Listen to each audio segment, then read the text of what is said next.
Salvete, Wanyambe. Selamat pagi saudara-saudari yang dikasihi Kristus. Mari kita mengawali hari baru dengan mendengarkan firman Tuhan yang diambil dari Injil Matius pasal 13 ayat 47 sampai 53. Tuhan bersamamu. Inilah Injil suci menurut Matius.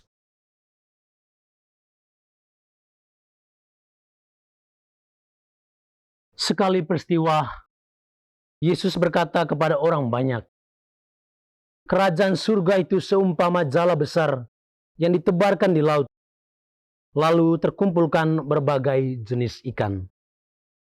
Setelah penuh, jala itu diseret orang ke pantai, lalu duduklah mereka dan mengumpulkan ikan yang baik ke dalam tempayan, dan ikan yang tidak baik mereka buang. Demikianlah juga pada akhir zaman. Malaikat-malaikat akan datang memisahkan orang jahat dari antara orang benar, lalu mencampakkan mereka ke dalam tungku berapi. Di sanalah akan terdapat ratapan dan kertak gigi. Mengertikah kamu semuanya itu?" Jawab mereka, "Ya." Lalu berkatalah Yesus kepada mereka, "Karena itu, setiap ahli Taurat yang telah diajarkan tentang kerajaan surga, itu seumpama tuan rumah yang mengeluarkan harta yang baru dan yang lama dari perbendaharanya." Setelah Yesus mengakhiri cerita-cerita perumpamaan itu, ia pun pergi dari situ. Demikianlah sabda Tuhan. Saudara-saudari yang dikasihi Kristus, tema kita hari ini adalah "Aku adalah bejana tanah liat dan pukat yang tak berguna."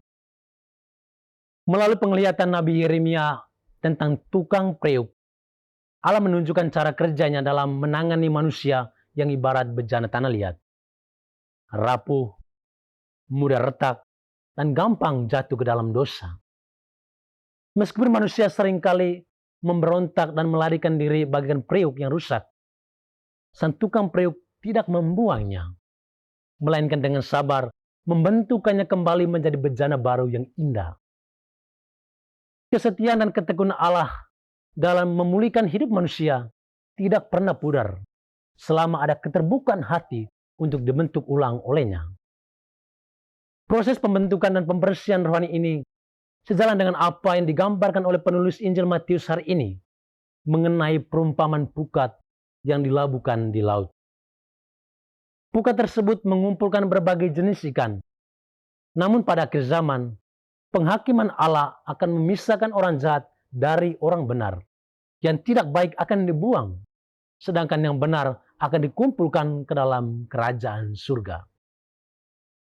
Masa penantian sebelum akhir zaman ini merupakan kesempatan yang diberikan Allah bagi bejana-bejana yang retak untuk mengalami pertobatan sejati, agar tidak berakhir sebagai ikan yang tidak berguna dan dicampakkan.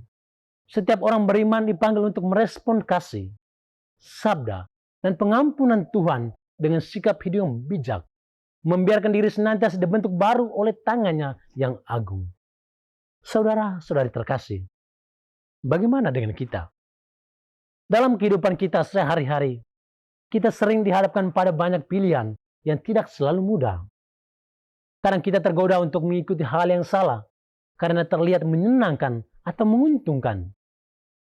Kita diajak untuk menjadi pembawa damai sejahtera Kristus kepada sesama dalam karya dan pelayanan. Marilah belajar dari tukang periuk untuk menjadi pribadi yang setia dan bijaksana dalam tugas dan pelayanan kita. Tuhan memberkati kita. Marilah kita berdoa. Tuhan, pagi ini kami kembali naikkan puji dan syukur kepadamu. Terima kasih karena Engkau sudah menjaga kami saat kami tidur maupun bangun. Terima kasih untuk udara sejuk dan segar pagi ini. Kami mohon, bukalah mata hati kami, agar kami mampu memandang kemurahan dan karya-Mu. Rahmatilah kami dengan kuasa Roh-Mu, agar kami mampu untuk bertobat dan memuji serta memuliakan-Mu melalui pekerjaan dan pelayanan kami hari ini. Kristus terang dunia, berkatilah keluarga kami, jadikanlah kami alat kasih-Mu, dan pantaskanlah kami menjadi hamba-Mu yang setia. Demi Kristus Tuhan dan pengantara kami. Tuhan bersamamu. Semoga kita sekalian, orang-orang yang kita kasih dan doakan, seluruh aktivitas kita hari ini dibimbing, dilindungi, dan diberkati oleh berkat Allah yang Maha Kuasa, Bapa dan Putra dan Roh Kudus.